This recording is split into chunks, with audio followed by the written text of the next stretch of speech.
আসসালামু আলাইকুম, কেমন আছেন সবাই? আমি নাসরিন ইসলাম, ডেলি ব্লগ পেজ থেকে। আজ দুপুরের খাবার দাবারের টেবিলেই নতুন আর একটি ব্লগ শুরু করব। প্রচণ্ড গরম, আসলে এই গরমের কোনো বর্ণনা দেওয়া সম্ভব না। দেখেন, এই যে বসতে না বসতেই কিন্তু একদম ঘেমে একাকার হয়ে যাচ্ছি। অনেক দিন হলো রান্নাবান্নার ভিডিও ঠিকঠাক মতো দিতে পারি না বন্ধুরা। তার কারণ হচ্ছে শরীরটা একদমই ভালো নাই। কয়েকদিন ধরেই জ্বর, শুষ্ক কাশি, আর আমার হচ্ছে আসলে চোখে অনেক সমস্যা। চোখে হচ্ছে পানি স্বল্পতা অনেক আগ থেকেই ছিল, আর ইদানিং হচ্ছে অতিরিক্ত তাপমাত্রার কারণে হয়তো আমার এই সমস্যাটা বেড়ে গিয়েছে। সেটা হচ্ছে চোখে মারাত্মক যন্ত্রণা। আর রান্নাঘরে গেলে আগুনের তাতে যন্ত্রণাটা আরও বেশি বেড়ে যায়। হয়তো আমার চোখের দিকে ফলো করলেই বুঝতে পারবেন, আমার চোখগুলো কিন্তু ফুলে গেছে যন্ত্রণার কারণে।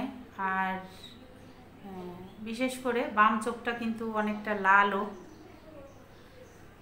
আর এ কারণেই যতদূর সম্ভব শর্টকাট রান্নাবান্না করেই বেরিয়ে আসি।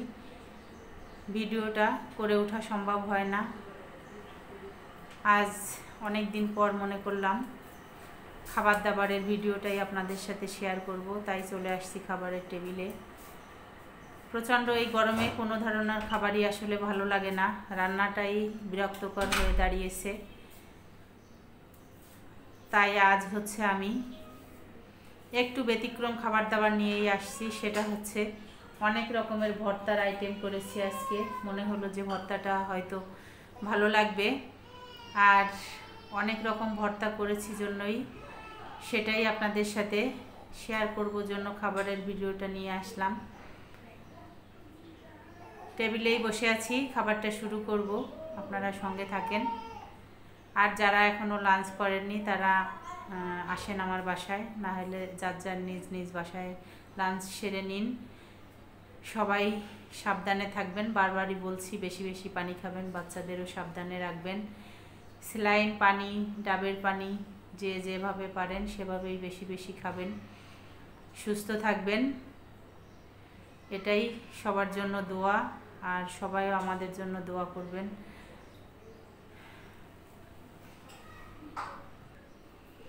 খাবারটা রেডি করে নিয়ে বসে গেছি খাবারের টেবিলে। আর কি কি ভর্তা দিয়ে আজ দুপুরের খাবারটা খাবো সেগুলো আপনাদের একবার পরিচয় করে দিই। এটা হচ্ছে বেগুন পুড়িয়ে ভর্তা করা, এটা হচ্ছে কাঁঠাল বিচি, এখানে আছে পটল ভর্তা, পটল প্লাস আলু দিয়ে মাখা, আর এটা হচ্ছে কচু, মানে কচু শাক বা কচুর ডাঁটা রান্না। এখানে এটা হচ্ছে রুই মাছ। নিয়ে নিয়েছি একটা লেবু, সঙ্গে নিয়েছি ঠান্ডা পানি।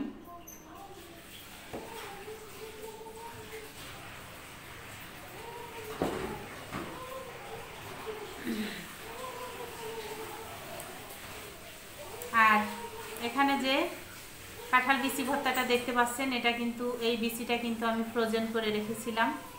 এটা হচ্ছে ফ্রোজেন কাঁঠাল বিচির ভর্তা। আমি প্রতি বছরই কিন্তু একটু করে কাঁঠাল বিচি ফ্রোজেন করে রেখে দিই। আনসিজনে যখন আসলে খেতে ইচ্ছা করে তখন হচ্ছে যে কোনো প্রসেসে এটা খেয়ে নেই। তাই হঠাৎ মনে হলো যে একটু কাঁঠাল বিচি ভর্তা হলে ভালো হতো, আজ বের করে ভর্তাটা করে নিলাম। আর দেখতেই পাচ্ছেন অনেক রকম ভর্তা নিয়ে নিয়েছি।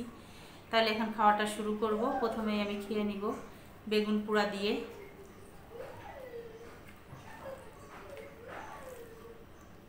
এখানে ঝালটা আমি একটু পরিমাণে কমই দিয়েছি, কারণ এই প্রচণ্ড গরমে বেশি ঝাল খেলে আবার সমস্যা।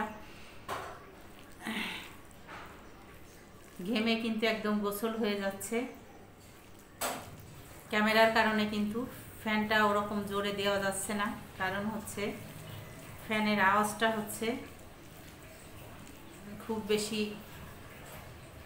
মানে একদম ভিজি ভিজি হয়ে যাবে।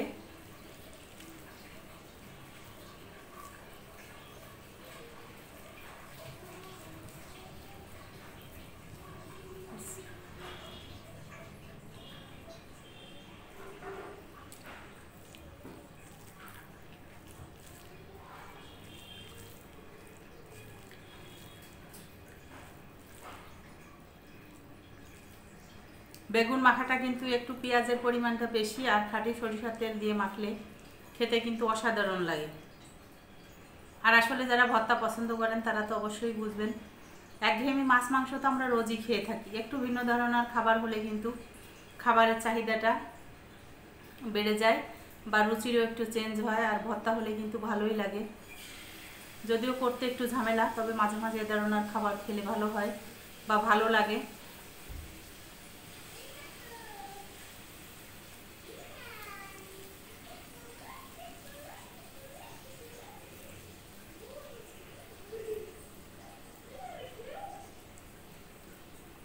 আর ভর্তাটা কিন্তু অবশ্যই গরম গরম খেতে হবে, ভর্তা কিন্তু ঠান্ডা হলে মজা নাই, ঠান্ডা ভর্তা একদমই ভালো লাগে না।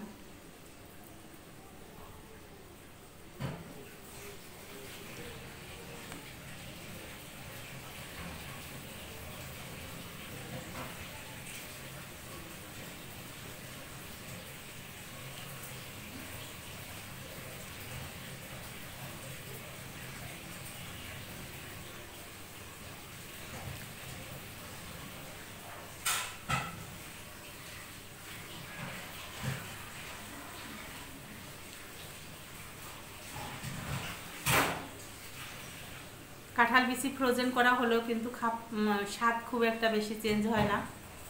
আপনারা যারা জানেন না যে কাঁঠাল বিচি ফ্রোজেন করে রাখা যায়, তারা কিন্তু রাখতে পারেন, দেখে ট্রাই করে দেখতে পারেন।